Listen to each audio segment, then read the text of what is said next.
তারেক জিয়ার সমাবেশ, তারেক জিয়ার সমাবেশ, খালেদা জিয়ার সমাবেশ, তারুণ্যের সমাবেশ, আজকের সমাবেশ, আজকের সমাবেশ, ঢাকা বিভাগের সমাবেশ,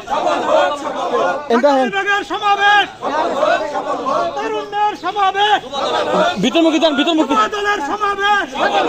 ভিতরমুখী, ভিতরমুখী, দলের সমাবেশ, ছাত্র দলের সমাবেশ, ছাত্র দলের সমাবেশ, ছাত্র দলের সমাবেশ, স্বেচ্ছাসেবক দলের সমাবেশ, তারুণ্যের সমাবেশ, ঢাকা বিভাগের সমাবেশ, যুব দলের সমাবেশ, যুব দলের সমাবেশ, যুব দলের সমাবেশ, তারুণ্যের সমাবেশ, ঢাকা বিভাগের সমাবেশ।